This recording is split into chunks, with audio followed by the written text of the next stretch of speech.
job where you come to work and people clap for you, it would change your entire mood.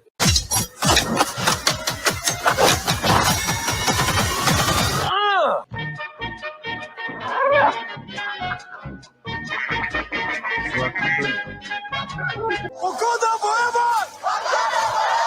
Don't this hit make my people wanna Don't this hit make my people wanna Don't this hit make my people wanna Watch the series finale of X-Men next Saturday morning. Check your local listings.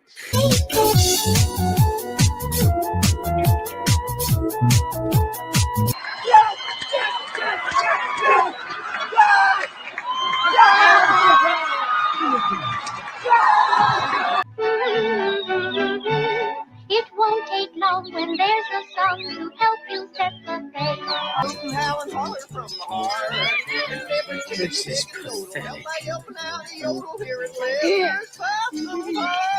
Where we used to live. Why did you keep the mousetrap? Life could be worse. This is the worst. This is the worst. This is the worst. Yeah.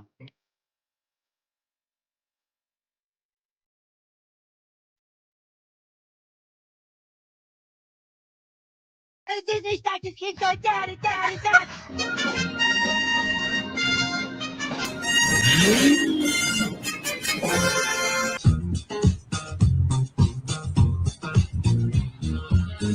I'm bag of pixie dust, contraband.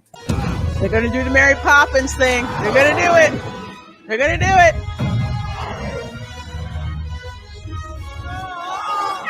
Yeah. Magic mirror on the wall. The fairest one of all.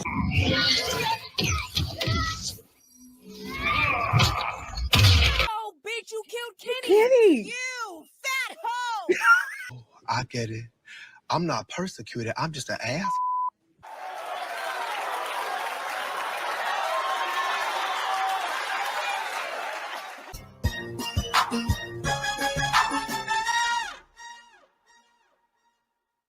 If you haven't subscribed to Reina yet and you're watching this, you suck.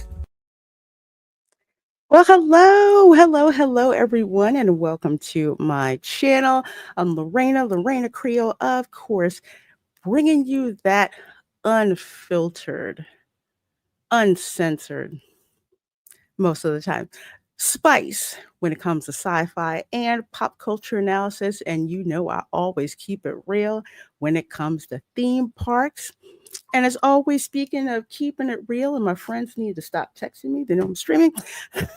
Welcome to the Spice Lounge show, where we catch you guys up on what's hip, what's happening, what's popping off in the world of pop culture, and catching up on those I told you so's when it comes to certain things happening in the world of pop culture. And of course, as you guys know, as my friends Ken and Will pop on the show, we'll bring them out back, put them up here on front, and keep the party going. So what's the party theme this week? Well, besides making you guys laugh with my dark sense of humor, we are going to be talking about the casting, the official, well, I shouldn't even use quotes. There's no quotes. It's the official casting for HBO's Harry Potter series. We're going to talk about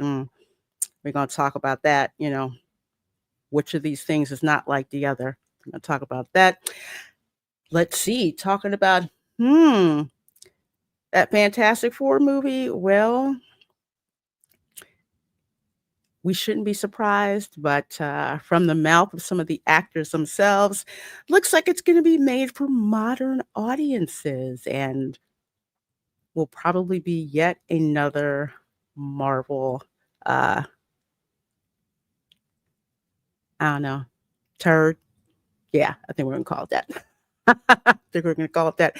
And of course, we are talking about how an animated film about Jesus rode in on a chicken jockey and stomped all over Snow White yet again. And that story is so delicious There's so much Schadenfreude in this story. If you don't know what Schadenfreude is or Schadenfreude is, go look it up on Google. Like my mom would say, you don't know a word, go look up in the dictionary. You know exactly what we're talking about. It's going to be so, so, so, so delicious. And speaking of delicious, there are 58 of you folks here in the chat starting to gather between YouTube and between X. So if you are over on YouTube, please do give this stream a thumbs up. That lets YouTube know I'm out here and you guys are liking what I'm putting out there in the interwebs. And if you're on X, make sure your heart on over there on X as well, because I know some of you don't feel like going over to YouTube. X has made it quite convenient. So price of admission, just hit that heart button over there on X. And of course, if you have time, go over to YouTube. Like the video over here too. Let's see, out the gate, blessings right out of the gate from a Dega Outlaw. I'm gonna hit you up. I may have to trim this a little bit, but don't worry. Here you go.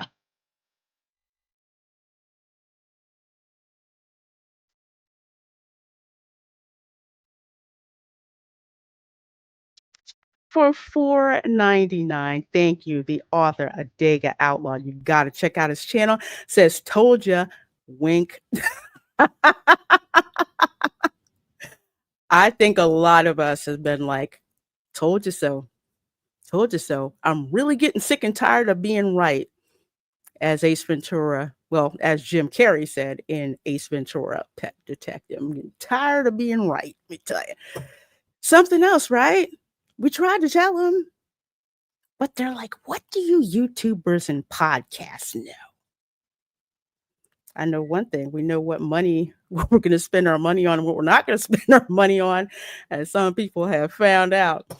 Well, thank you so much, Adega Outlaw. I appreciate you. Such a long-time supporter of the channel. Thank you so, so, so very much, my dear, and blessings to you.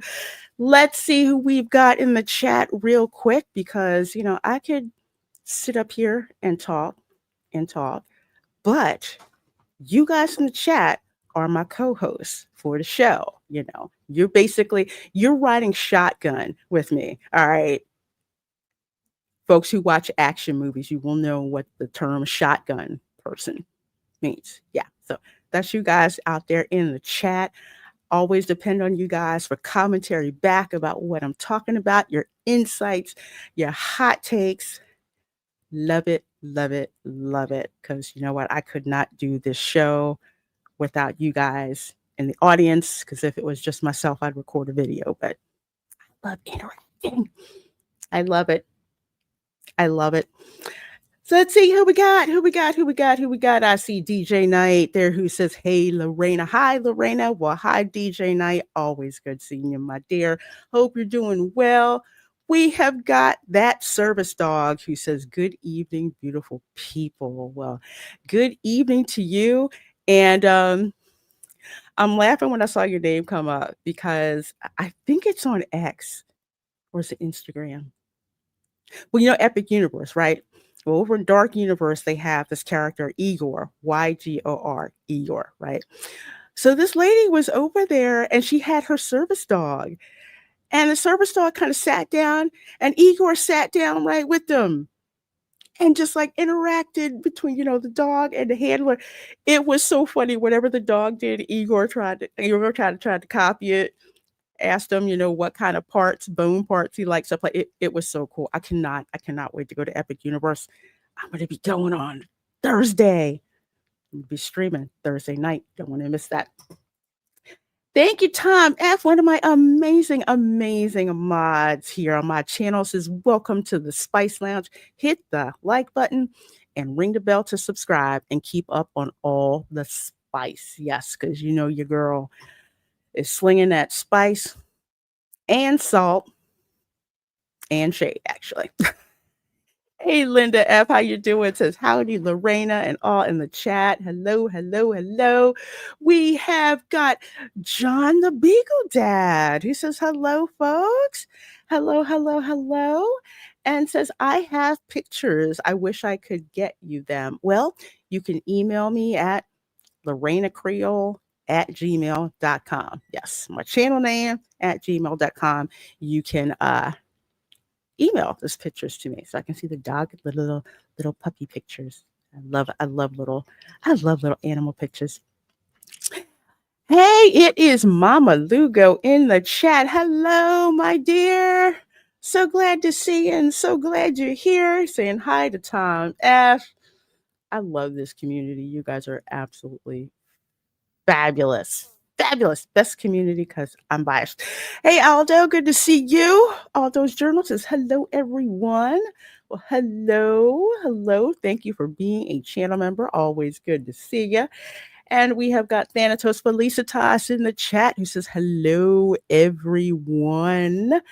And we have Theme Parks Assemble says, hey. I think of Fat Albert when I say that. Good seeing you, Theme Parks Assemble. Oh, I love that name. Theme Parks Assemble, do you have a YouTube channel? Just curious. I love trying to find other people's channels. What's up with the chicken jockey? Well, if you've seen the Minecraft movie or you have played Minecraft, that's what Chicken Jockey is about. But don't worry, we're gonna catch you guys all up. We got Jurassic Joey who says, "Woo! Well, good to see you. Yeah, got my Haunted Mansion. Excuse me, turn this way. There we go. Haunted Mansion Tumblr. I don't like giving Disney money, but that one, yeah, that was a shut up and take my money kind of item. There we go, Chicken Jockey. By the way, my sister took 4 kids to go see the Minecraft movie, and she said they had an absolute blast. Hey, Bonzo Kilborn, says Reina Creole as co-host. I have notes. Well, hopefully all y'all got notes or make notes so we can share and compare notes. I love it. Amanda Pizzolato is here, says, hello, lovely Lorena. Practically perfect panel when they arrive. You know how your friends do. Can't make it. I'll make it next time. Or, yeah, I'm a little late. Here I am. You know, I love them. And cheery chat. How is everyone doing today? We are doing great. We're doing blessed. I'm trying not to be jealous that Keely Chow, another one of my amazing mods, is in Hong Kong. But awesome. Let's see. Thank you, Keely, for finding Theme Park Assemble's channel. Please do go and check out his channel.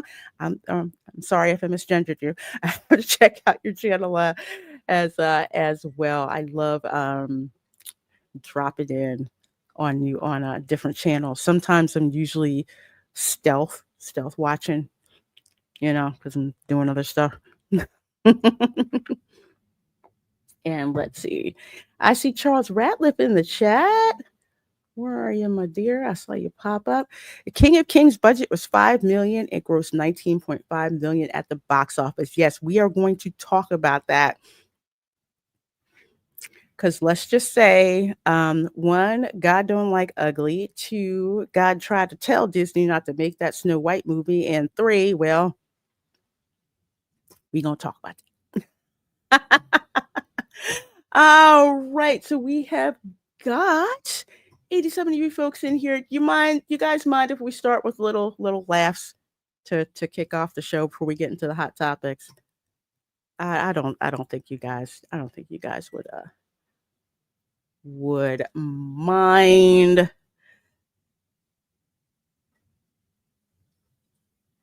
This is what how to put this. This is what Star Wars weekends at Disney World, at Disney Studios used to be on the regular.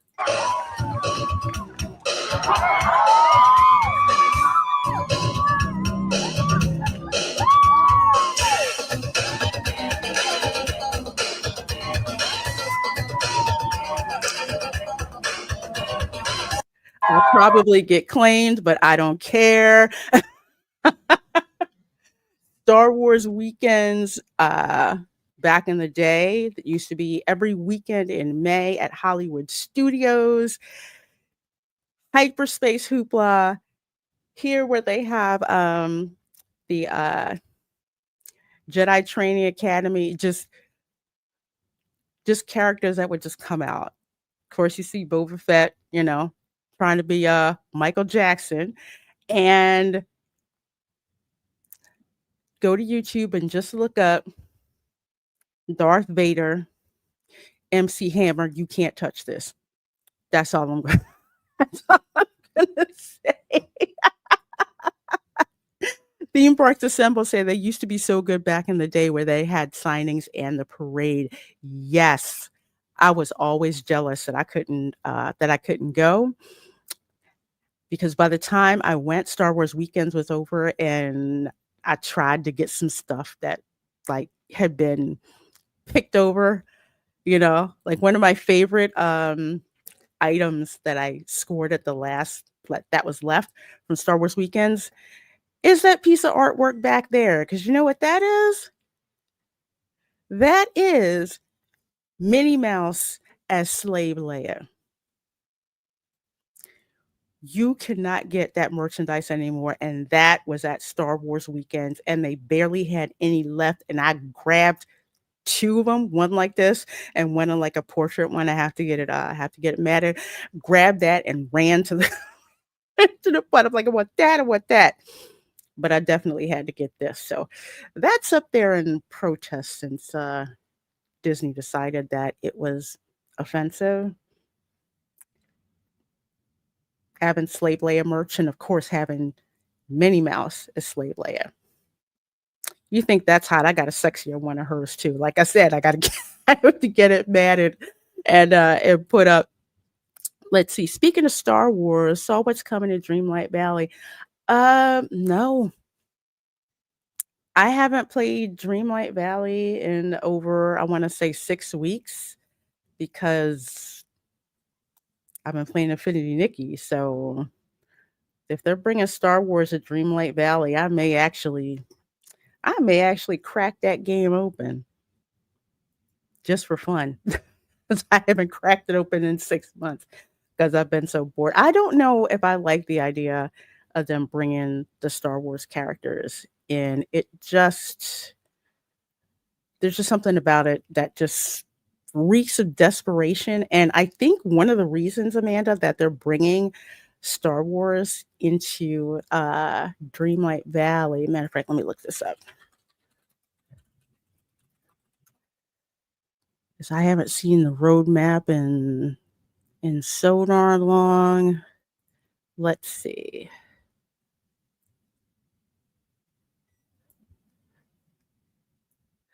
I'm still getting used to having 3 screens. I'm like, where's so and so at? Okay, here we go. Where did I put myself?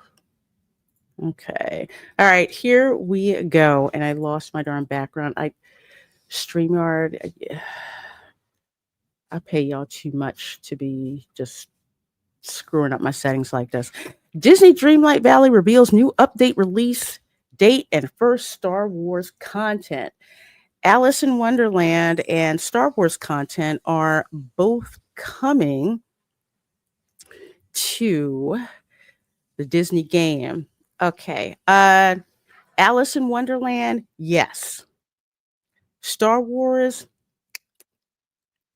I'm not down with that. And here's why. But, well, first of all, I don't think it fits in Dreamlight Valley. I really do not. I think that should be just Disney and Pixar, and that's it. No Marvel, no Star Wars, none of that. Not unless I can like blast stuff. But anyway, I think the reason that they're doing this, and I was wondering what was going to happen, because remember they announced, or Iger announced, they were dumping a crap ton of money into Epic Games to make like make like Disney Fortnite adjacent. And some of us were wondering what was going to happen to Dreamlight Valley. Well, I think this is the compromise that they're going to bring. They're going to put Star Wars characters in Dreamlight Valley. No. That's a bad flipping idea. They need to stick with the Disney characters I mean, Alice in Wonderland. Who else did I want to put in there? I'd love to see, 101 Dalmatians bring in Cruella de Vil. I would love to see that. You've got the Rescuers. They would fit right there in the Glade of Trust. I could go on and on and on, but there's a reason why my interest for this game has dropped, and really has dropped for something like this. So, what is y'all doing? What is y'all doing? Let's see. Hey, Starlina, how you doing? How you doing, my dear? Says, of course, Nezuko would chill in the coffee mug. Yeah, I got Nezuko there in the coffee mug, Super Nintendo World mug. I have, as you can see, I have Mitsuri inside the gaming computer, and I also have Jockey. She's still in the box. I have to get her out the box because she's so darn cool. I love it. Let's see. Brandon's Magical Adventure. They are having R2D2 companion. Yeah, I'm not feeling that. I'm so not feeling that. Well, looks like that was one of our hot topics. Thanks, Starlene. I appreciate it. Hey, Polly. Hola, mi hermano. Says Reina Creole. You seen Kings yet? No. I am going to be seeing that actually on Good Friday. That's when I'm going to go and see it. I saw the trailer before the Minecraft movie. They showed the trailer, and I was astounded. I love it. I love the story. I love the animation. I love how it gets you, how it grabs you. As Charles Dickens basically telling his son the greatest story ever told.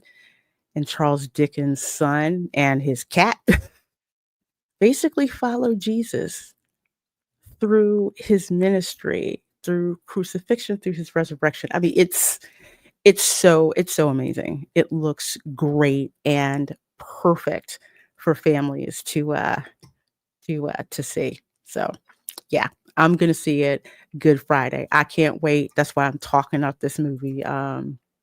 So much. Sims has one too. Never gonna get it. Me neither. Hey, Braylon Lee. Good to see you. Good to see you. Good to see you. Okay, you know what? Since Paulie is in the chat, which I think is hilarious because I saw this and dude, I gotta clip this one. I'm loving this. Check it out. Let's see.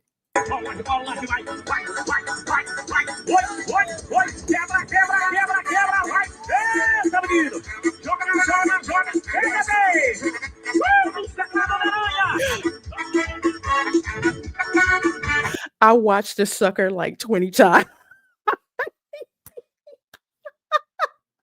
I love this energy. I think they're in oh my gosh, I think they're in the Dominican Republic.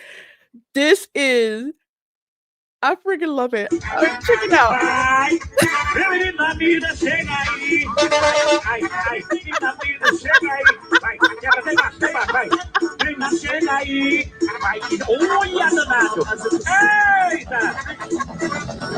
That is too much fun. I'm gonna have to make that into a super chat.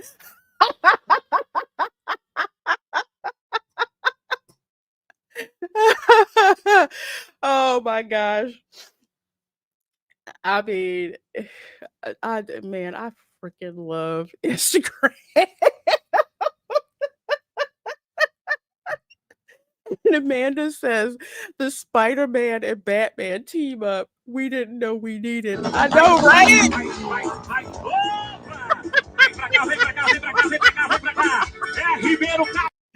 Oh my gosh, yeah. I gotta make that into a super chat.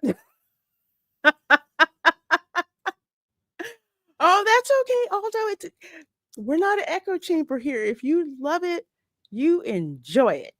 You absolutely enjoy it. Hey, Sonia, good to see you. Good to see you. I hope you're doing well. Okay, last laugh track. This one, um, I'm definitely gonna get claimed for. So it's a good thing y'all are here early. You're here live for the stream because I'm probably gonna have to wind up. I'm probably going to wind up clipping this.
I tell you, whoever came up with that, they win the internet.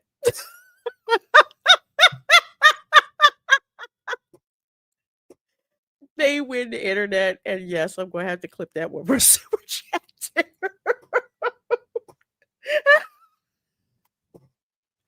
And I sent it to all my geeky friends on Instagram. I approve of this wholeheartedly. I'm glad you do, Braylon. I tell you, there's a lot of crap that's on the internet, but when I see stuff like this, I mean, I can't. That's almost as funny as no, it is funnier than Venom twerking in Marvel Rivals. Yeah, Mama Lugo, it is. It is. We're gonna look at the trailer, a little bit of the trailer. I might get claimed for the trailer, but that's okay. See, y'all get the good stuff when you hear live, along with 114 of you all here. So very glad you are here. Please do make sure you hit that like button. Make sure you heart the stream over there on X. Brianna says, please send me that hashtag, please and thank you. I'll either put, you know what, I'm think I'm going to put it as a post. I'll put that as a post. Matter of fact, I'll put a post with all of those videos that I showed you guys from Instagram. Kind of like a follow show, the after show sheet. Hey, Ron says, hi, Lorena. My internet is not working right. Oh, I'm sorry to hear that, my dear. No worries. If you can jump on, you can jump on. That'd be perfect. Hope it gets better though. It sucks when your internet don't work. Dance Life of the Kingdom. Anyone going to watch The Sinners this weekend? Not this weekend. I'm probably gonna go on $5 night on Tuesday. That's probably when I'm gonna go. All right, so let's rip this band-aid off, right? Coming to us from Variety. Harry Potter HBO series confirms casting for Dumbledore, Snape, McGonagall, Hagrid, and more Hogwarts staffers. Now, normally a casting announcement like this would be a big deal, but it wouldn't be oh my gosh, they freaking went and did it. And if you've been under a rock or you just don't know, when they talk about how they went on and did it, well, Snape is black now, officially. I don't know how that got through the racial draft, but yeah. Well, let's read the article a little bit because there's another somewhat questionable casting that's in here, but I'll let that one go. No, I don't want to get your news breaking alerts. Okay, HBO is officially confirming the first cast members for the Harry Potter TV series. The cast now includes the following series regulars: John Lithgow, Conclave, and The Crown as Albus Dumbledore. Now, I had a little bit of pause about John Lithgow being Albus Dumbledore, but his performance in The Crown as Winston Churchill was flippin' stellar. So I'll give him that. He knows just how to do a British accent and do a convincing British accent, because my whole thing when he was cast before I remember The Crown was like, if you're gonna drop an American in a Harry Potter series to talk with an American accent, that is aggravating as hell.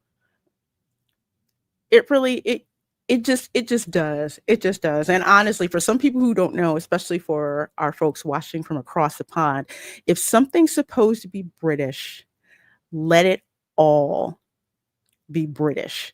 We do not want like a Kevin Costner moment, in Robin Hood, Prince of Thieves, where everyone else could do a British accent, but his lazy ass. Just saying. Let's see. We've got Janet McTeer from Tumbleweeds and the White Queen. Why don't I? Okay, I remember her from the White Queen. I saw that. That was on Stars. That was actually a good series. As Minerva McGonagall, Papa Esidu. I think that last name is Nigerian. I'm assuming. From I May Destroy You and Gangs of London as Severus Snape. Now, I've seen a couple of episodes of the Gangs of London. That's a very good series, Gangs of London. But I don't think that warrants him to be Severus Snape. Outward appearance aside. And I'll make an additional comment on that in a little bit. But one of the things that I do like is Nick Frost from Shaun of the Dead and Hot Fuzz. And if you have not seen Shaun of the Dead or Hot Fuzz, you need to. Those films are flipping hilarious. As Rubius Hagrid. So bottom left there, right below Lithgow's picture. That's Nick Frost. So it had been previously reported that all 4 actors were in talks for the show. So what that was is just talks. The fact that the series, HBO confirms it, means that the contracts have been signed and validated. So it's in stone that these are the people that are going to be playing those particular characters.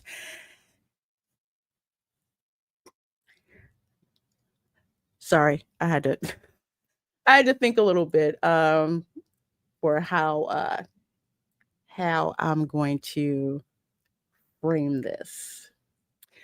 Actually, what I'll do is I'll bring up Neon's post, because this had me cracking up, where he says, since we're already going there, let's do Morgan Freeman as Dumbledore. And I said I'd actually take that over the British actor I've never heard of. Freeman is a legend. So what I will say, oh, thank you, Juliet. They're from Ghana. Okay. Ooh, shoot. I called somebody from Ghana saying they were from Nigeria. Please don't say all of us Black Americans think Africans are from the same place. No. I did a guess on the name. I could have said Cameroon. Last name sounds a little bit French, but anyway. Let's see. He was an excellent Churchill. Yes.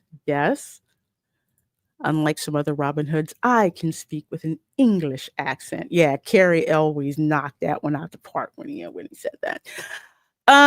Here is my thing. Lord, my DMs, I'm gonna get in trouble. Anyway, here's my thing. Okay. The facts are this. One, it's J.K. Rowling's property. Two, J.K. Rowling has tight control where it comes to this series because it is her IP. If you want to see more evidence of her having tight control of an IP, just look at the Wizarding World of Harry Potter, okay, including the new portion that's going to open over at Epic Universe. She has tight control. So when it comes down to it, it is her particular property, and I believe she has approval over the casting decisions. So if she wants Snape to be portrayed by a British man of Ghanaian descent, there's really nothing we can do about it. Well, no, I take that back. That's her prerogative, and that's her privilege because she owns that property. It's like you telling somebody who owns their house what they can and can't plant, in their yard. They plant ugly ass plants. What are you going to do? It's not your yard. However, for those of us who have invested years and money into the Harry Potter fandom, watching all the movies, buying the merchandise, going to Universal, to the parks, going, to every Harry Potter experience we can get our hands on, it feels like a slap in the face. It really does. Because you presented us with a canon that we accepted for years, for decades. You showed us on screen what they looked like. They lined up with the book. And you decide to flip the script like this. Not flip the script because, let's say, for example, Albus Dumbledore, you get Morgan Freeman to play him because it's Morgan freaking Freeman, who can actually do a British accent. Anyway, that is different. I can give them a pass for that. But the fact that you cast this dude, we don't even know, to obviously make some kind of diversity point, because they kept talking about how they were going to do diverse casting, and some biological male pretending to be a woman got mad because he couldn't audition for the part of Hermione. I'm just saying that's what they were going with the casting. So I completely understand why people are upset. I'm annoyed. Am I going to watch the show? Yeah, I am going to watch the show because I'm interested in seeing what they do. But HBO, it's their own fault. Well, I should say maybe it's probably J.K. Rowling's fault if people reject the show. Because a lot of us who are in the Harry Potter fandom have been looking forward to this medium of making each book like a season of episodes. Because as you can tell from the Harry Potter movies, the further they got down the line to the movies, the more and more it looked like they could not keep it straight with what was in the books, and that's a limitation from the medium as well. So yeah, as far as I'm concerned, you screwed up. I don't like this casting being shoved down our throats, especially as we know what Severus Snape looks like on film. Like Alan Rickman, we know what he looks like as he's been described in the books. So again, the fact that you would go and do this is a slap in the face to the fans. And if core fans reject this in enough numbers, although a part of me wants to see dude recast actually. But that's just me. I don't like this. We're just going to cast a black guy to make it seem like we did something. No, yeah, you did something. You just pissed a bunch of people off. If you think this is supposed to impress black people, no. No, it doesn't. If anything, it just proves you're all about diversity in name only. That's what I'm saying. I hope Dean is, and I hope Dean's still black. That much. Let's see. Hey, CJ. A thumbnail dude says, listen, that's great and all that it's hers, but I wish someone had told George Lucas to reconsider / get help with the prequels. Ain't because you made it that you can't ruin it. Yeah, and I 100% agree. I do agree with that. I think with the prequels, George got too much into his own head, except for Revenge of the Sith, or maybe he got help with Revenge of the Sith. I don't know. But out of all the prequel movies, I'm not too fond of the first one. I'm not too fond of Attack of the Clones. Revenge of the Sith. That's my second favorite Star Wars movie, of course. Empire being the first. Yep, buying the books. Exactly. I had friends at work who would buy the books and then they would go and read the books in the car, because where I worked at Stark Industries, we couldn't have certain things in the skiff.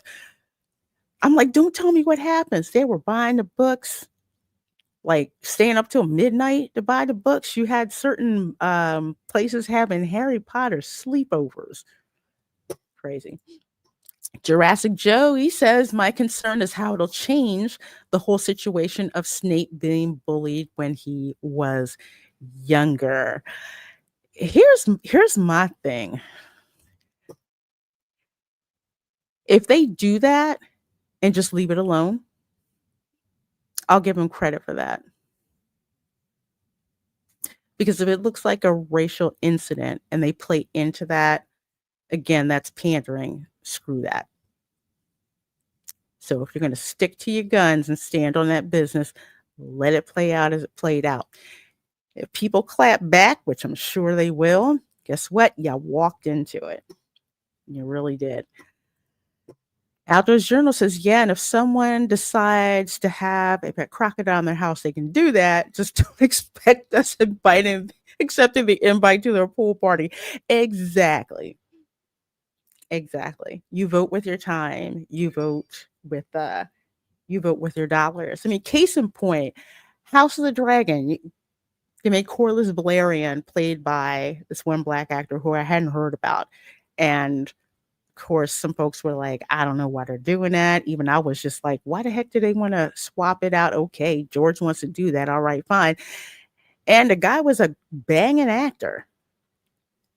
Absolutely. And folks kind of like, forgot. Well, some folks didn't, but most folks did, because the show was banging. And the actor was really cool. So it worked with that. Harry Potter 1 and 2 was for kids. The rest fell into YA fiction territory.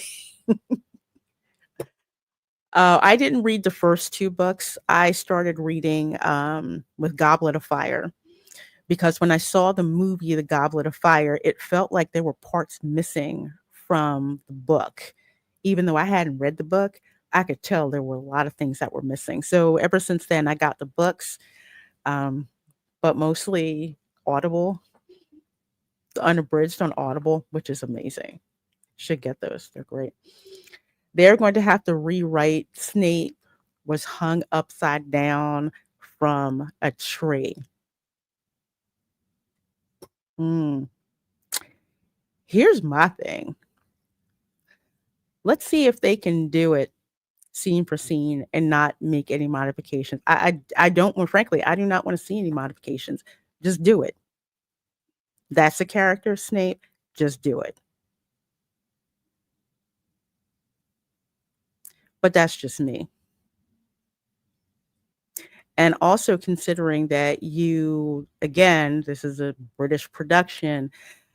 In Britain, they do not have the same racial history that we have over here in the States. So I can see some people saying, what's the big deal? He just hung upside down from a tree. Long as he's not surrounded by a lynch mob. Just saying. Dylan says they also casted, oh, you got your name back. Just noticed. They also casted a black actor in the semi-anti-hero / antagonist role with Snape. Yeah, they did. They did. But also, Also, another thing to keep in mind, and if they stray away from this, this is really going to piss me off. As you all know, if you haven't read the books or seen the movies, sorry, not sorry. The whole reason Harry Potter was saved in the first place is because Snape was in love with Lily Potter. That was his bae. And when it turned out he couldn't save her, he pleaded for her son's life. So let's see if they keep that and not do a The Last Jedi and wind up rewriting it or something like that. Starlina says there's a French Google Translate parody of some of the Revenge of the Sith scenes. Really? I should read that with my really, really, really bad French. I won't say bad. I don't get a lot of practice with it. Hey, H2D2 says, hi, Lorena in chat. Hello. Hello, my dear. Good to see you. Good to see you. Although I do like freaking out the French cast members in the France Pavilion when I'll speak to them in French or answer in French. And then they can't quite place when I speak French. Of course, it's like Louisiana French, but it's so funny. I'm just like, unlike contrary to popular opinion, there's plenty of Americans who speak more than one language. And if you went to a good school, you had to take 4 years of a foreign language. Just saying. Just saying. Let's see. Dylan says, Lorena, that's how I felt when I read and watched the film version of Half-Blood Prince. They completely cut out the stuff with Fenrir Greyback. Yes. I want to see the slur of Mudblood. Yeah. Then again, he is the Half-Blood Prince. Interesting. But yeah, like I said, I'm going to watch the series. And of course, I'm going to rip everything apart that I see. Like I said, I'm curious. Check it out. But definitely understand if folks do not want to watch it, because when it comes down to it, JK, you effed up. You just did. Just saying. All right, let's see. One more hot topic. Let's see. Ooh, we got to look at this because I love Jason Momoa. Apparently, and I think this is authentic because it is it's a set shot, and Fatal J, one of the members of the Dark Council, did a video on this. So everybody's been saying how Jason Momoa will be perfect to play Lobo, which is a DC character. I have no familiarity with DC characters. However, he looks good. Not gonna lie. I am biased. He looks good. And I'm looking forward to checking out this movie because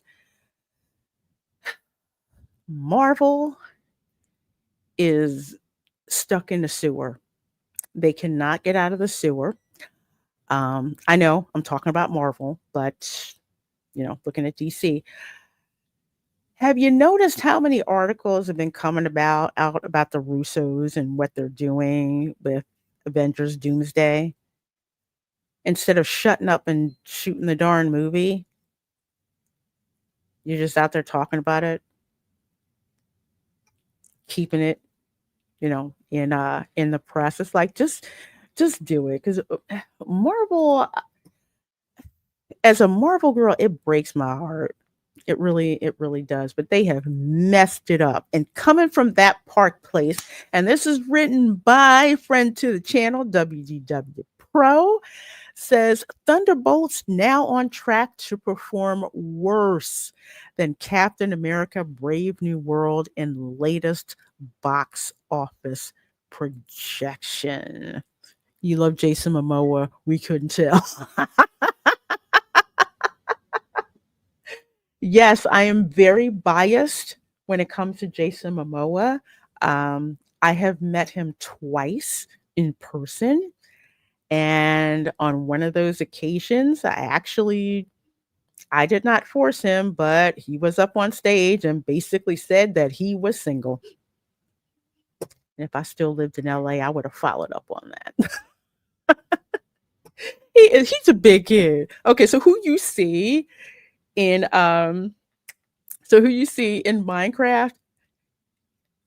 Jason, he's not acting. That is what he's like.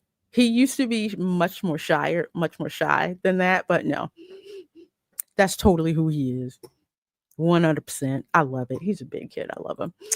Was there ever really a doubt? Well, there was a little bit.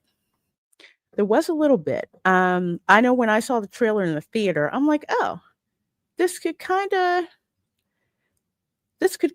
be okay. It could go one of two ways. It could have flown under the radar so much that Marvel didn't really mess with this as much as they were focused on Captain America Brave New World. And it can actually do pretty okay. But wouldn't surprise me if people are just like, I don't know. I don't want to see a Marvel movie with like, the D-list Marvel characters. Well, maybe not D-list. I'll call them C-list. I'll call them that. And the only person that you're going to recognize is Bucky. Yeah, I don't think so. But go further down the article. Marvel's next big film is on track to be the worst performing MCU since the Marvels. Damn.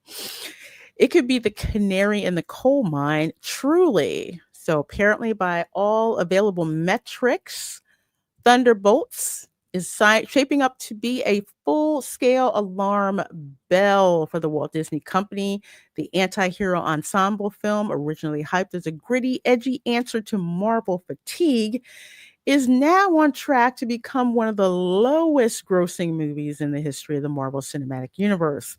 Possibly the lowest, depending on how ticket sales shake out in the upcoming weeks. And with two other MCU entries on the 2025 slate already wobbling, this could be the year the world's most successful cinematic franchise finally loses its grip on audiences. I would argue that it's been losing its grip on audiences ever since Endgame.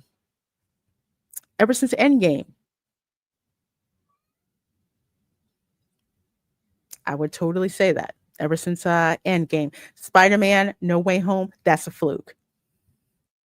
Total fluke. So according to both Box Office Pro, Thunderbolts is tracking for a domestic opening weekend between 63 and 85 million, with a target around 70 million. That would position it to be among the bottom 3 MCU opening weekends of all time, behind films like Shang-Chi, which was, I think they should have got a hotter lead, but that's just me, and Eternals. How can you get beat by the Eternals? That movie was crap. I wait till it came on Disney Plus and I only watched like 20 minutes before I had to turn it off. I was losing brain cells. And not far above the historic low, The Marvels, which debuted with just 46 million last year before collapsing with a global gross under 210 million. Yep, like ouch. Yeah, most normies have. It's just like, you're not even keeping track with what you had in the other movies. Just there's other things to watch. And they're just like, I'm done. Because the MCU was basically created I mean, you had the diehard comic book folks out there, stuff that did fan service for them, but you also had normies who had been brought in who hadn't even thought about watching the stuff before. Now they're bored. They're bored, and Marvel isn't writing for diehard comic heads anymore. So, not going to work. Not going to work. Let's see. I have not seen anything Marvel since Endgame. Yeah, I get you. The only reason I've watched stuff that can't just come out is just to, just to review it. And that's about it. But Endgame, that should have been a drop dead end. Because Endgame brought full circle what happened in the first Iron Man movie. I've said it once and I've said it again. I've not seen anything Disney this year unless it's Lilo and Stitch and Zootopia 2. I pray Disney doesn't disappoint me on either one of those. I think Lilo and Stitch is going to be really good. All the previews, the promos. Lilo and Stitch hasn't had a new movie, and I think maybe 25 years. Stitch merchandise still sells. I don't care what it is. On anything. If Stitch is on it, he sells. And is a consistent seller of anything that Stitch has on it. I will even dare say Stitch sells more than the Fab Five of the Disney characters. Because he was so different. That's the first one that goes. Normies are rage quitting. So what you're saying is Disney better not screw this up. They better not screw up Lilo and Stitch. I don't think they will with what. Excuse me. I'm streaming. What do you want? What do you want? You already ate. Ignore him.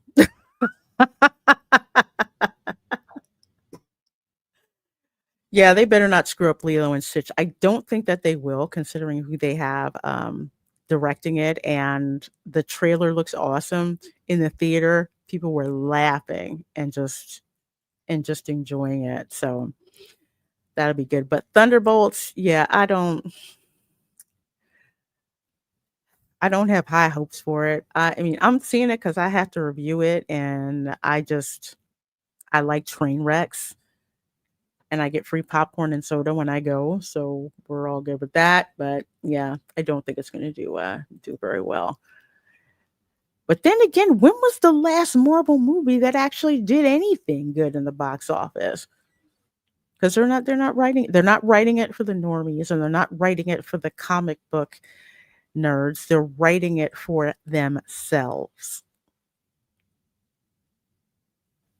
That's the only thing I can figure out. They're putting on screen what they think people want to see rather than what's tried and true. I would just say what they think. Yeah, what they think people want to see.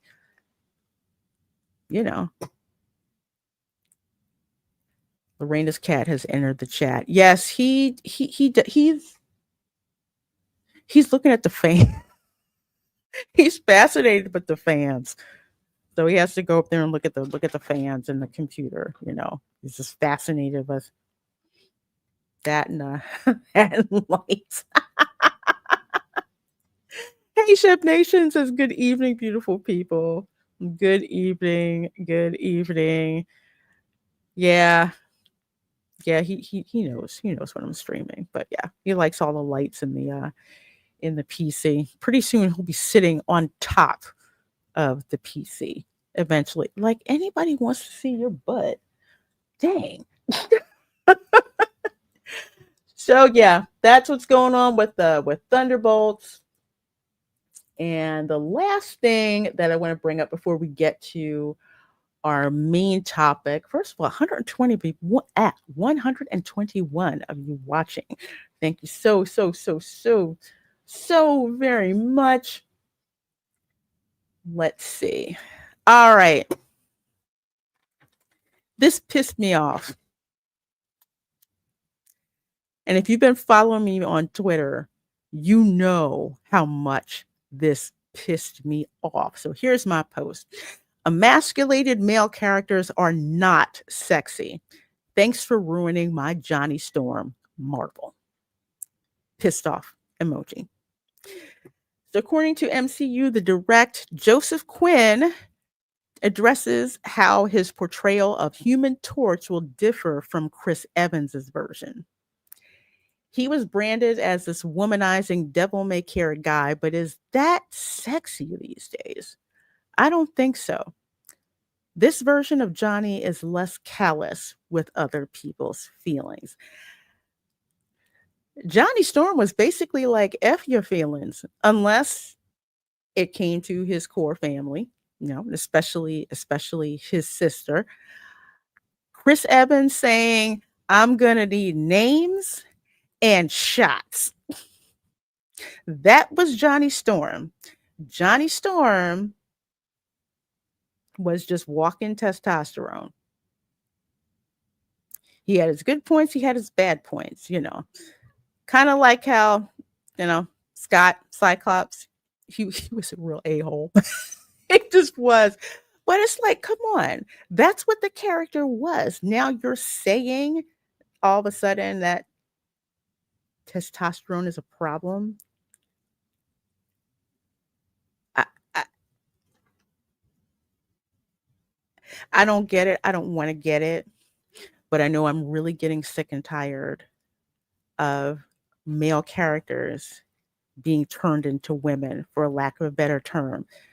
If I want to watch somebody sit around and talk about their feelings, I'll watch a chick flick. Marvel movies are not supposed to be chick flicks. And does it say something about you that you're threatened by a guy who acts like that?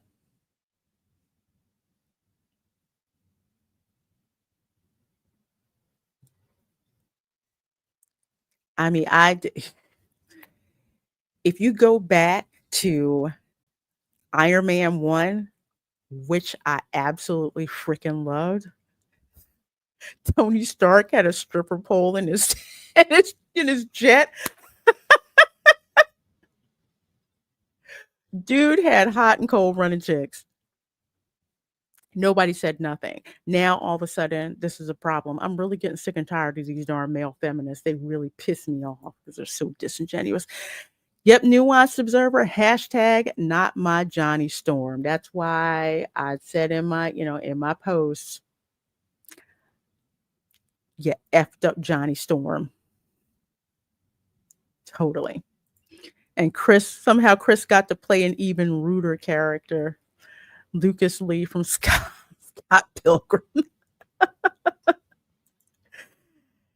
So once again, Marvel Rivals got it right with Johnny Storm. Absolutely. Because remember when I played for the members, and as soon as the splash screen came up, I said, "Oh, they got Johnny Storm down pat." I love Johnny Storm just the way that he was.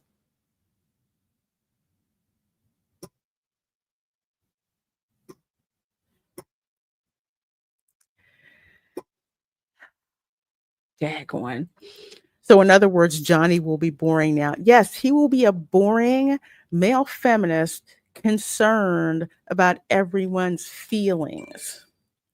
Johnny's sex appeal came from how self-assured he was. I mean, that was it. He had that confidence.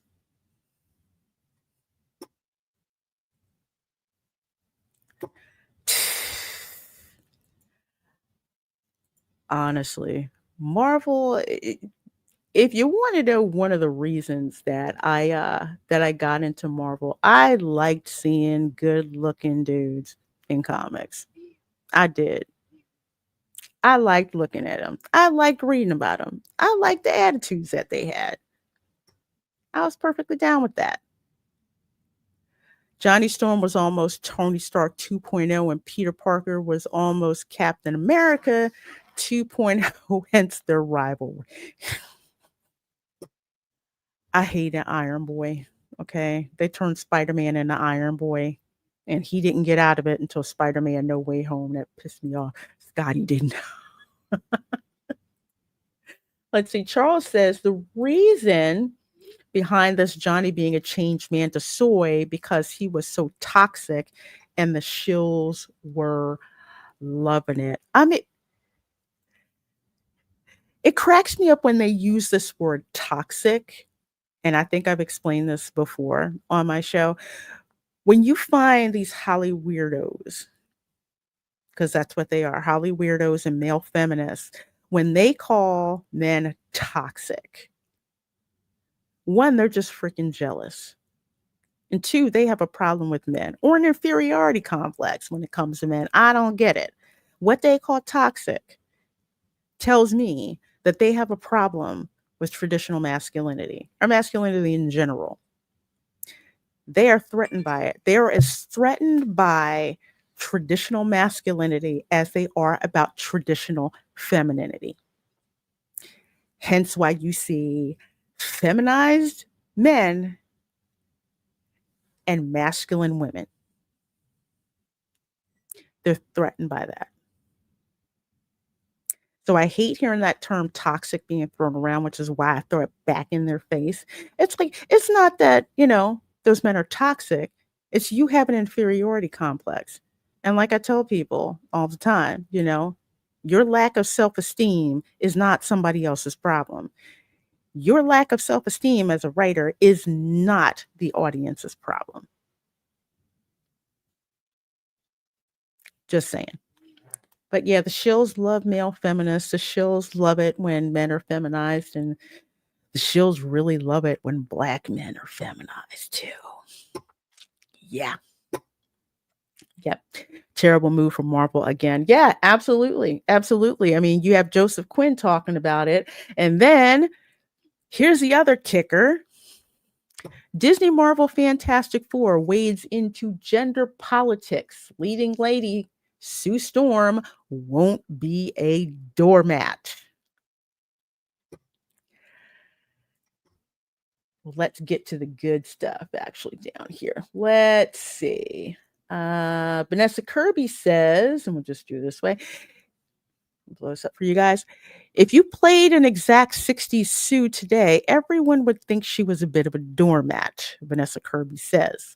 So figuring out how to capture that essence of what she represented to each generation where gender politics were different and embody that today was one of the greatest joys of this. We're sick and freaking tired of gender politics. My favorite incarnation of Sue Storm was Jessica Alba. I love that. I don't know why people think women in the 60s were doormats, but it's such an insult to women who grew up in that generation. And I really want to go back in time and throw Gloria Steinem in front of a bus. But anyway, no one's a doormat. But I'm guessing if we put it in terms of gender politics of today, doormat basically means that you're not outmanning your man. You know what I mean? That's exactly what it is. Doormat, I think that if you don't, make sure you wear the pants, if you aren't running things, if you're not girl bossing things, you're a doormat.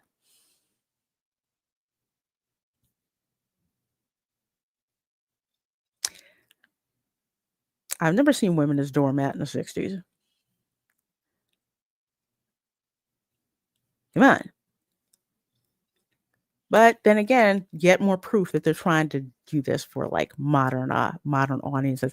It is such an insult to hear her talk as if she knows exactly what women of today would want. All you need to do is portray the character of Sue Storm the way that she is in the comics, with plenty of precedence, not use it. I can't stand these chicks. I really cannot freaking stand them. We don't care about gender politics. We want to finally see a kick-ass Fantastic Four movie. We haven't had a really good Fantastic Four movie since the one with Jessica Alba and Michael Chiklis in it and Chris Evans. That was it. The first one, and then Rise of the Silver Surfer. Haven't had one since then.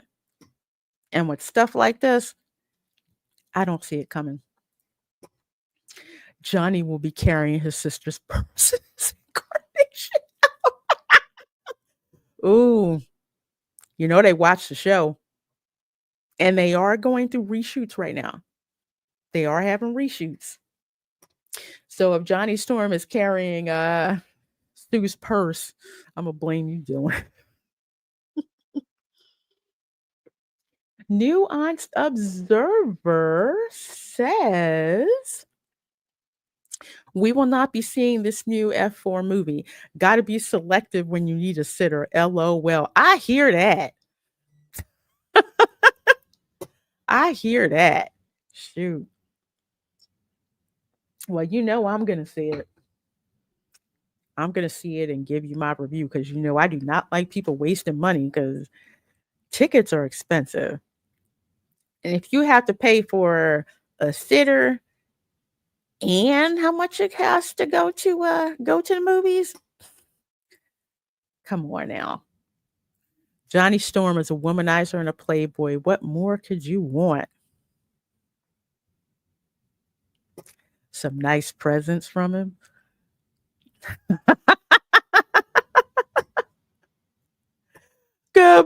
Tony Stark was a womanizer and a playboy until he settled down with Pepper Potts.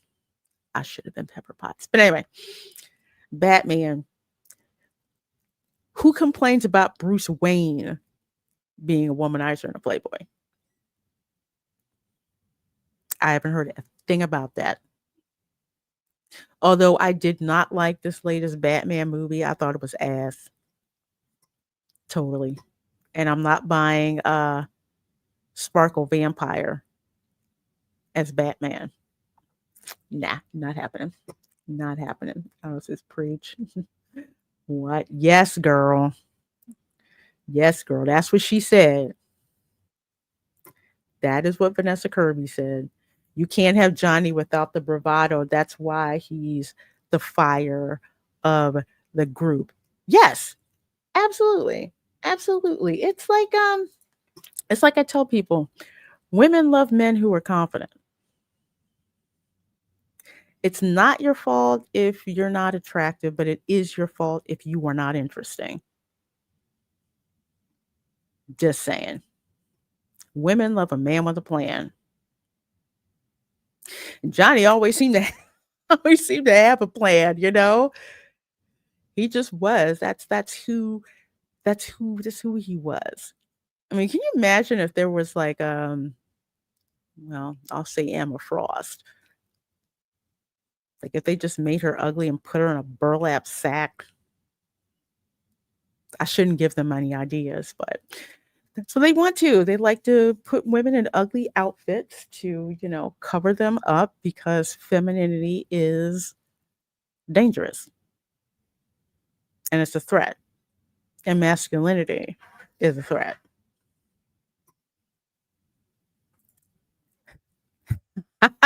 Fantastic Four 2 says Snow White, hold my Bud Light.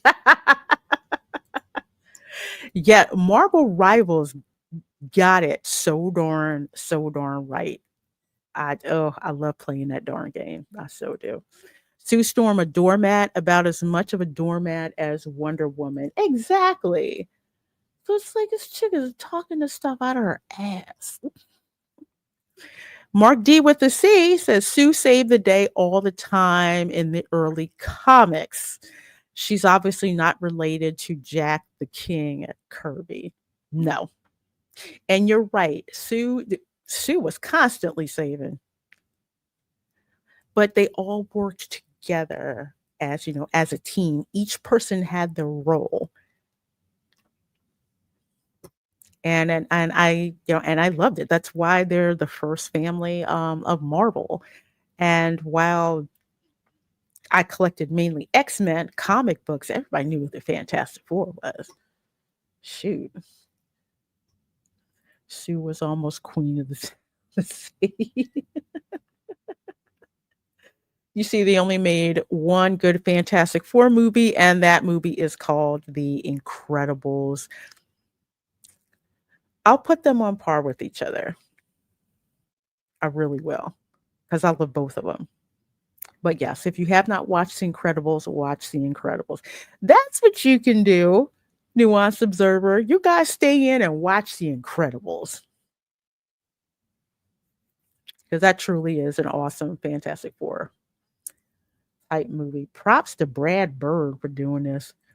Hopefully he doesn't cry and breaks a nail. I can't with these people.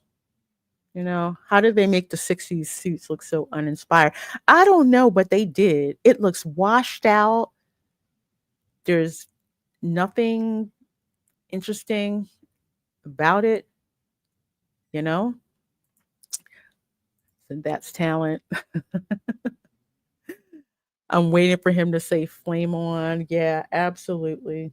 Absolutely. It's too hilarious. Now I see why they have dinner at 7 so Johnny can hit the club. That's right.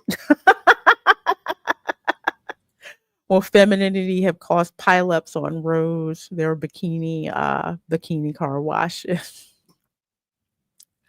You think that's funny? One of the jokes that some friends of mine would have whenever we went out and we wanted to get attention at the bar, guess who got sent over to the bar? This girl. Literally, the directive was, okay, push up that cleavage and go over there and get us some drinks. Is what it is. My friends are crazy.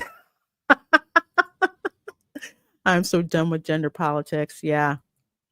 And Mark D with the C, we have been saying this for like the longest time that's what they were going to do. They were going to make Sue the leader of the Fantastic Four, and to hell with Mr. Fantastic. Although considering how much I do not like Pedro Pascal as Reed Richards, still. But anyway, so that's what's going on with that. That's just going to be such a lovely film, isn't it? But your girl will wind up watching it, so you don't have to. You don't have to. All right, so on to our main topic of the night. Coming to us from Deadline, and this is by Anthony D'Alessandro, was dropped April 13th, 2025. Minecraft crows 80 million second weekend. I should have said it like this, million. King of Kings, which is the animated film about Jesus, hits the hallelujah with a 19 million opening record for animated biblical pick.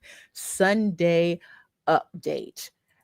Now to catch some folks up, and I'll let this I'll actually let this play. Just a little. So I'm going to mute that actually, so I don't get claimed for the audio. This film is being distributed and it is made through Angel Studios. Now that should ring a bell for some of you. Angel Studios is the studio responsible for what I think is one of the most impactful films, I would say, of the past decade. And that would be The Sound of Freedom. If you have not seen The Sound of Freedom, I didn't see it in a theater because I didn't get to. Seemed like whenever I wanted to go, it was sold out. Got that sucker on physical media. No, actually, it got streamed. So I saw it on streaming and I saw it like 3 times. because it was just such an amazing film about, human trafficking and the very human cost of that trafficking. That film, Disney put on the shelf for years. They did not put it in the theaters until I think their right to distribute it expired or something like that. They put that sucker on the back burner. And when The Sound of Freedom finally hit the theaters, it was making money hand over fist. And not only that, they had this thing where you could, like, say, pay it forward so people could go and see the movie. You had some churches who were having screenings for movies. My church was like having meetups for people to go and see The Sound of Freedom, all together. Amanda says, I went to see Sound of Freedom. Man, what a mind-blowing movie. Yes, it was. I was mad I didn't see it in the theater like I'd intended to. This is just, it's an amazing movie. Just the animation grabbed the kids' attention as soon as they saw it. That service dog says, I took my mom to see King of Kings and it was packed. It's a good thing she was in a wheelchair. The handicap was all that was available. Yeah, because, King of Kings, it's a type of movie, besides showing the biblical message of, Jesus Christ dying for, for our sins and our path to redemption through him. It's family friendly. And I can see it being a traditional yearly watch, kind of like how I usually watch the 10 Commandments because I have that on 4K. On 4K, I grew up watching that every Easter as a tradition. I can see King of Kings doing the same thing, and I'm actually going to go see it on Good Friday to go and check it out. It's amazing. Oh my God, the theater had cops waiting for that part to take folks out. Oh, for the chicken jockey? Yeah. Yeah, chicken jockey. Mm-hmm. Yep. 10 Commandments. I mean, it is just, oh, it's an amazing, amazing film. I like costume design. Costumes are tight. Yep, Keely, this is what I was saying. Just watch Fantastic Four and Fantastic Four, Rise of the Silver Surfer. Oh, which reminds me, they've got the female Silver Surfer, not just Shala Ball. Female Silver Surfer in the Fantastic Four movie. Absolutely ridiculous. Ridiculous. Yes, Minecraft was stupid good fun. Yes, it truly was. I laughed so hard. I laughed at the kids laughing so hard. It was just a fun movie. But yes, King of Kings, definitely go and check it out. It's wonderful. It's clean, wholesome family entertainment, which is what audiences have been dying for. And just in case people think that I'm making this up, this is the numbers. And this is the weekend domestic chart for April 11th, 2025. So, of course, you've got Minecraft movie. It's its second week, so it dropped by 52%, just kind of average. 4,289 theaters. Total gross, let's see, and this is just domestic. $278,864,857. Right under that, new The King of Kings by Angel Studios, grossing, let's see, $19.38 million. We'll say $19.4 million that the film has grossed. It's been in, it's in 3,200 theaters. And those theater showings are like picking up really, really, really fast. I mean, I've seen I want to say it's almost like on par with how packed the theaters are for the Minecraft movie in a way. Let's see, The Amateur, which I heard about, but I wasn't interested in that. Warfare, I wasn't interested in. Drop, I didn't know what that was. The Chosen, The Last Supper, I think I'm going to wait for this one to come on physical media because I want to see all 3 parts. And of course, A Working Man is still hanging in there and making money. It's Jason Statham movie. It's rated R, so it's not going to be for everybody. But who do we have here? Disney Snow White barely beating out a third-rate Blumhouse movie. That's not one of their best movies. I mean, look at this.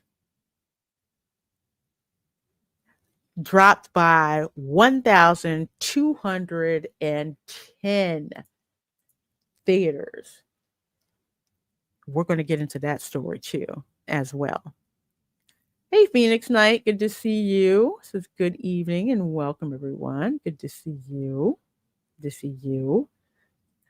I got some ideas from my world from Minecraft from watching this film. I don't blame you. I haven't played it yet. I probably should play it. Told the parents with kids to go. 26-minute previews, though. Plan your snack and restroom break accordingly. Yeah, they're loading up the previews. So that's true. They are doing that. So it's good to know. And Mama Lugo, it says, funny how that happens. The Lord works on his time, and apparently he had a specific time for it to be released. Yes, absolutely. Remember how some of us, especially the folks at Clownfish TV, Neon and Geeky, they were just like, God is telling y'all to not make this movie. I mean, the set caught fire in 2022. You had constant problems with that movie. Of course, we all knew what happened between them not using, little people, dwarf actors. They wanted to do magical creatures because Peter Dinklage opened his big, fat, short mouth, So much stuff started happening with that film. And it's just like, look, God is saying don't make this movie.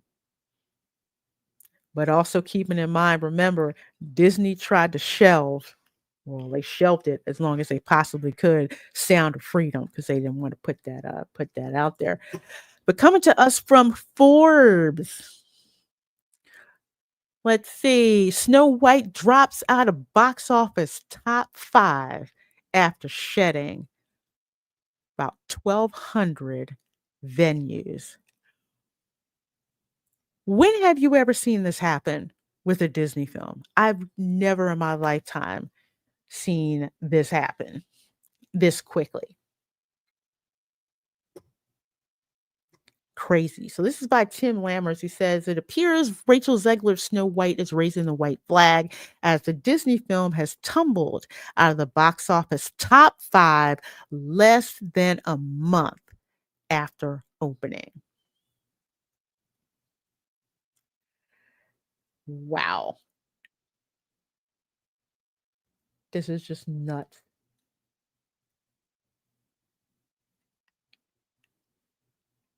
This is just nuts, but it makes sense because Zegler's big mouth has tanked this film. There's nothing really appealing about it. I saw the film. I told you guys about it. It's such an insult to anyone's intelligence and a total insult to Walt Disney's legacy as to what the original Snow White movie was, and how much of a visual and technical triumph that film was. And they make this watered down version. So, like I said, I have never seen that many theaters get cut for a Disney film, for a Disney princess film, and this happens. Yeah, I agree, Chef Nation. It's probably going to be, Easter services, Easter egg hunt, lunch, and then go to watch King of Kings. That would be pretty darn awesome. Hey, Josh Perry, how you doing, my dear? Good seeing you. Good seeing you. And Mary White says, cue the tiny violin for Snow White and the Seven Dwarfs. Yeah, I knew this movie was just going to just flop, and I'm so glad it did. Once again, the Schadenfreude with Disney is, uh, what's my term I like to call Schadenfreudelicious when stuff like this happens. Yeah, God don't like ugly. Let's put it that way. So here from Red State, and this was from the 11th. Christian movie King of Kings set to shatter records, estimated to have surpassed Snow White. Now, this was from the 11th. So, as we saw from the numbers, it actually did surpass Snow White. Let's see. Angel Studios, the group behind the cultural sensation The Sound of Freedom, is about to create another box office success with its upcoming movie, King of Kings. Inspired by Charles Dickens, and I love Charles Dickens's work. Oh my gosh. It's if you haven't read the original Christmas Carol, you have to read the original Christmas Carol. Uh it's absolutely amazing, full of biblical references, and it's just beautiful writing. I love Charles Dickens' writing, even though a lot of it's kind of, depressing, but I love his stuff. I really do. So let's see. Inspired by Charles Dickens, the film will follow Dickens as he walks his son, Walter, through the life of Jesus Christ.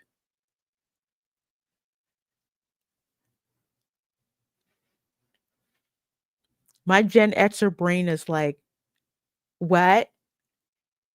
You have an animated character and they step through the life of Jesus, like you witness things that are going on.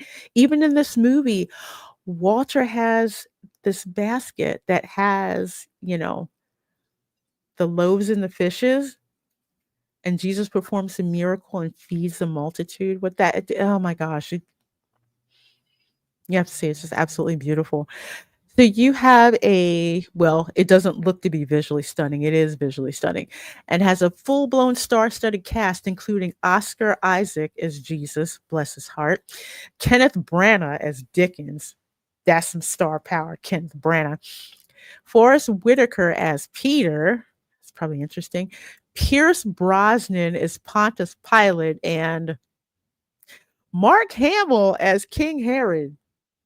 Kind of fits, actually.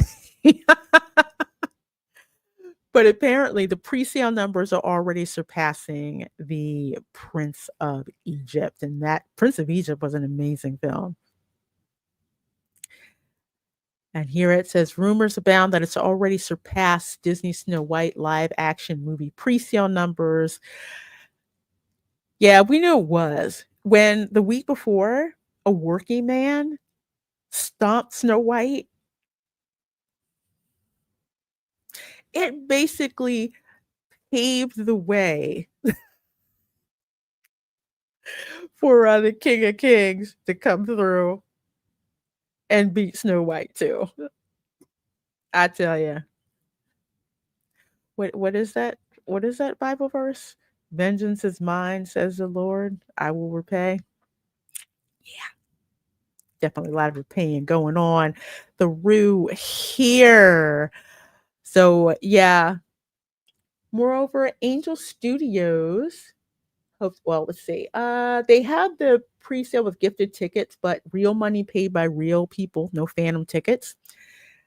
And moreover, Angel Studios hopes this film will have staying power, and I believe it will have amazing staying power. Just like Die Hard on Christmas, Angel Studios wants King of Kings to be something brought out for viewing every Easter, meaning it may very well find its way back into select theaters every year. Not only theaters, I see churches playing this. I see people having their own physical copies at home. And just like with the Ten Commandments as a Easter viewing tradition. It's a little it's kind of like a tough thing for a kid to sit through and watch, the Ten Commandments. I mean, I did because I'm weird, but King of Kings, it's wonderful, wonderful for the kids to see, wonderful message, and people want that. People want that. And let's see. Brad Moore says, I expect this to be a major box office hit, but if it is, will Hollywood learn that what people really want isn't slop, but something far more meaningful and, dare I say, Christ-centric? I won't hold my breath. Nah, I won't either. Hollywood is going to try to ignore this until they cannot ignore it anymore, but they can't ignore it because the numbers don't lie. Okay, the numbers do not lie. This film is going to stay up there, I would say, for probably the next 2 weeks. So this was perfect, releasing it around Easter. Yep, an amazing cast. Amazing cast they have going on there. Anything surpasses Snow White.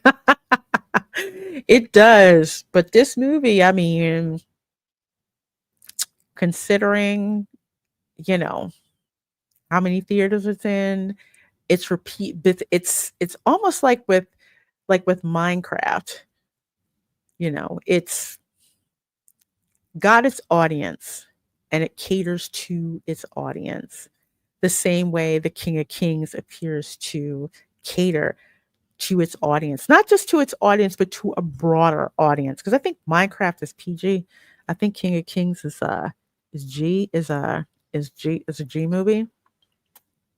But I think it's going to do incredibly well. It's going to keep doing well, and just wait until the sucker comes out on physical media, streaming and physical media.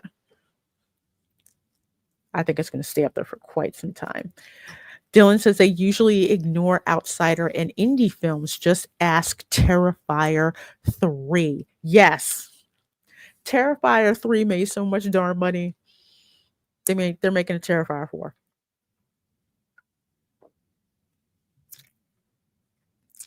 It made its money back and then some. And Jurassic Joey says, who would have thought it would take Jason Statham and Jesus teaming up to take down Rachel Zegler? LOL. The Lord works in mysterious ways. Mysterious ways. Hey, Kiss My Grit says, I'll never forget when I watched The Passion of the Christ with 2 friends, and we all left the theater in dead silence and didn't speak to each other until the next morning. It struck us all really hard. Yeah, that was a tough movie to watch. And it affected so many people because it's interesting. Usually when you hear people talk about the crucifixion, they make it seem like it's this, how would I put it? Like this very sanitized death. The crucifixion was a death sentence for basically convicts. And it was the most excruciating form of execution that they had to prolong the suffering of the person who was being crucified. It was not a dignified death whatsoever. Then that film pretty much showed everything. I mean, they had to pull some of it back, or they couldn't get the rating that they wanted to, but something else. Watch that. Watch Prince of Egypt for Passover, King of Kings for Easter. There you go. I like that. I like that one. I like that one indeed.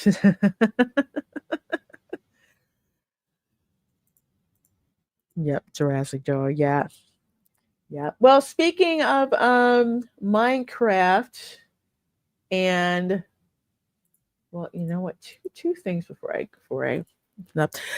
Jack Black asked Minecraft audiences not to throw popcorn during surprise appearance at LA theater. It is I don't know why people throwing popcorn. It's kind of weird, but then again, Rocky Horror Picture Show, that's always a mess every time they have that kind of shown for that movie. But yeah, Jack Black, AMC Century City. Ooh, I've actually been there before. So yeah, he showed up there. Regal Theaters is actually going to have an IMAX or 4DX, I think 4DX showing on Easter for Minecraft, where you can throw as much popcorn as you want. I would hate to have to clean up that to clean up that theater. But yeah, folks, I don't know where people are just it's a different atmosphere because when I went to go see the movie, it kind of felt like a kegger sometimes, you know. So uh, I think it's just can anyone explain what is so freaking exciting about Chicken Jockey? It's just a reference the TikTok videos that have been made about Chicken Jockey, the hours people have spent watching, Minecraft videos on YouTube. And it's just a reference. Just Chicken Jockey. Like, wow, they actually said that. Say the line, say the line. That's pretty much what it is. And yeah, I didn't get it either. I'm like, what? But the audience got it. So yeah, I don't get it. I don't understand why would you throw popcorn for Chicken Jockey? I mean, I don't get it. Wouldn't you throw chicken nuggets? Although some people have been bringing live chickens. I mean, I know some areas of the country where chicken will wander into a theater, but I'm putting it in there. I don't know.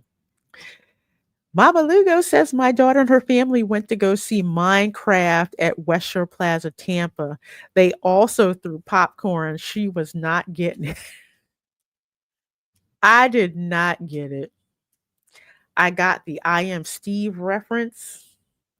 I got the first we mined and we craft reference. I got that.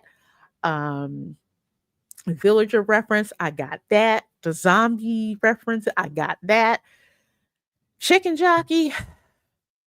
Although in my theater they didn't throw popcorn. They just yelled out Chicken Jockey and clapped and everything. Kiss My Grit says, Lorena, do you play Minecraft? I've watched some gameplay on YouTube and it reminds me of a rustic version of Sim City. I have not played Minecraft, however, I have watched my nephew watch endless hours of Preston playing Minecraft on YouTube. So much so that when he found out I had a YouTube channel and I told him I was going to be gaming on my channel, he says, like Preston? I'm like, who the heck is Preston? Apparently, Preston and a whole lot of other YouTubers, all they do is just play Minecraft. And my nephew will sit there and he will watch video after video after video of Preston and other people like him playing Minecraft to the point where it's just like, dude, you need to go outside and touch some grass. But yeah, it does. It's like Black World that's going on. So it's kind of interesting. Not my jam, but I get why. If you're very creative, it's definitely something you would want to do. I'm not seriously creative, so I'm just like, yeah, okay, what else? Aldo says, I'm okay. I'm going out to see the Minecraft movie in an hour. Already got the ticket. It's a full theater, so wish me luck not getting popcorn thrown at me. Oh, well, good luck, man. Good luck. Enjoy the movie. I had a blast. I had a blast. Jason Momoa is stuck in 1989. just like oh my gosh, just like Uncle Rico in Napoleon Dynamite. The same guy who directed Napoleon Dynamite directed this one. So yeah. Jason Momoa stuck in 1989, freaking out because apparently there was some old Atari system that was going to be auctioned off. And I totally understood that reference. Totally. All right. Last thing, as if Snow White needed any more humiliation, but too much is never enough given the state of modern Disney. Coming to us from the Hollywood Handle over on X, Disney's upcoming live action remake, Lilo and Stitch, is expected to gross more money on its opening weekend than Snow White did during its entire theatrical run domestically. If you haven't already figured this out, you have not been paying attention. This movie, granted, no one asked for a live action Lilo and Stitch, but what I've seen from the trailer so far, it looks like it is going to be so much fun. Stitch is such a little booger. That's why I love him to death. And look at him. He's got Cinderella's slipper on. The only thing missing is that they need to TP Cinderella's castle when the live action Lilo and Stitch movie comes out. I think they should TP the castle. Absolutely. Lilo and Stitch will need to make $2 billion globally to help cover the massive losses of Snow White, Captain America, Thunderbolts, and yeah, exactly. Exactly. And even if the film doesn't make $2 billion right away, Stitch merchandise sells like crazy. Like I've had to stop myself from buying Stitch plushes like over the years. You know, you slap Stitch on it, people want to buy it. The merchandise, it's like it's there and it constantly sells. I think the only other character, I mean, Grogu, Baby Yoda merchandise sells, but not as consistently over decades as Stitch has sold. I have a Santa hat with Stitch ears only on it that they only sold one time. Every time I go out with that, people want to know where it is. Can I buy it? I'm like, I'm sorry, you can't buy it. Hello, HT. And yes, Lilo's actress is so cute. Oh my gosh, she is adorable. She is absolutely adorable. They casted her so well. I cannot wait to see her perform in the film. Well, all things considered, makes sense. Quiet from the Peanut Gallery tends to mean that the movie is made with more care than when they clamor for attention. Yeah, that's why I wish the likes of the Marvel actors would just shut up and make the movie. I mean, I don't care what you keep telling me about Avengers Doomsday. I don't care what you keep telling me about Fantastic Four, Thunderbolts, or whatever. Try to subvert our expectations. You need to concentrate on putting out a good Marvel film. And I remember when the MCU would put out bangers every couple of years. Now they put out turds every year, twice a year, something like that. Movies have fallen off for the most part lately. There's nothing I want to go see except for Demon Slayer. Dude. Demon Slayer Infinity Castle. Can't wait for that. I can't wait for that. Do you know they're making a Ghost in the Shell anime based on the manga? I think it's coming out next year. Something like that. Where did I have it? Yeah, it's coming out. Dang it, I don't want to get claimed. I love the Ghost in the Shell anime movie. but they're gonna make a TV series out of Ghost in the Shell. One of the best anime movies ever made. So I'm looking forward to that. Let's see. Science Saru is doing it. The studio who did Dan to Dan, which is actually another really, really cool anime. Eclipse Warlord, hello. And thank you for being a member for 12 months. I sure do appreciate that, my dear. Thank you so much.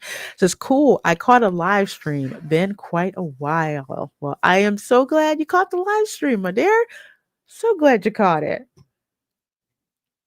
Especially as we're about to wrap up here in a little bit. So I'm glad that you did, and glad that you are a member. So thank you so much for that member chat, my dear. I sure do appreciate it. And daggone it, I should have had my other thing here. Okay, here we go. And tell me I'm your own. Check, please.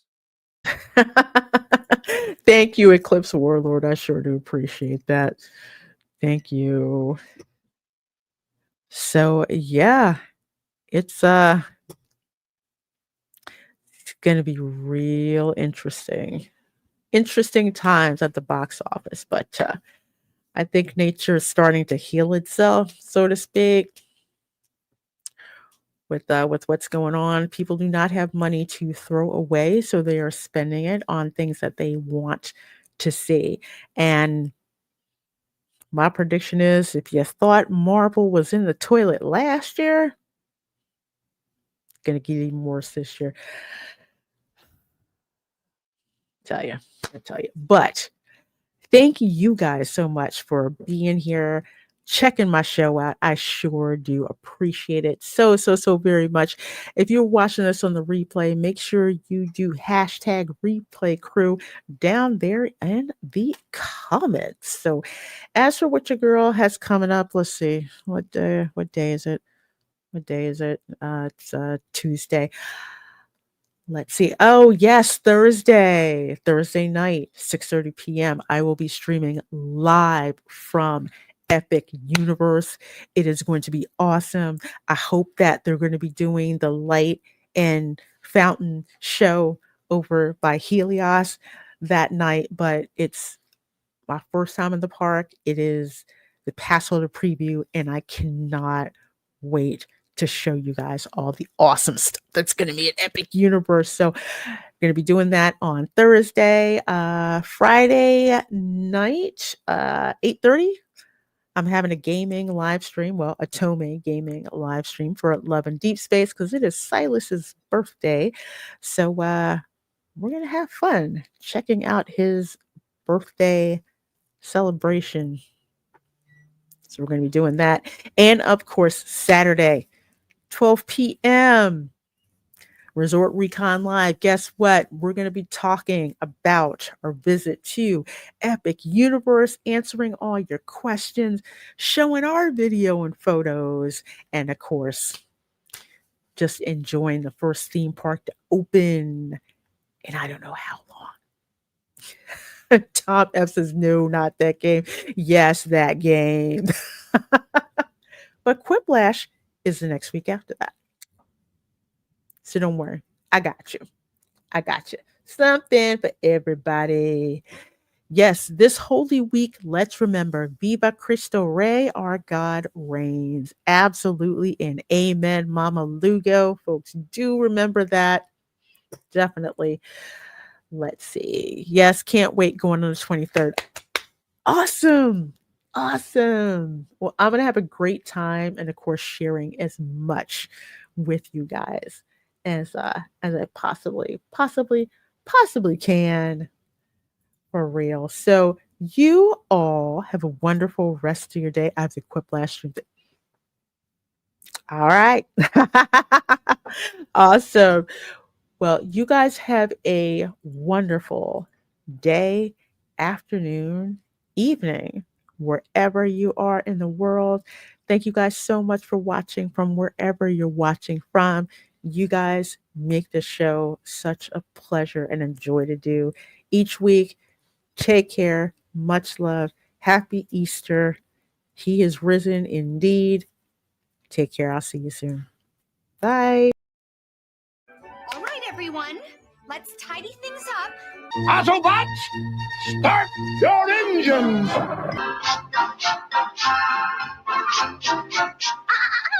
Not under the rug. We'll keep singing without fail. Otherwise, we'd spoil it. Ready, Prime? Let's roll. Hosing down the garbage pail and scrubbing up the toilet. Ooh.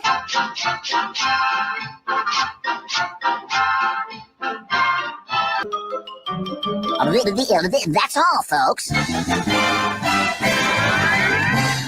You're still here. It's over. Go home.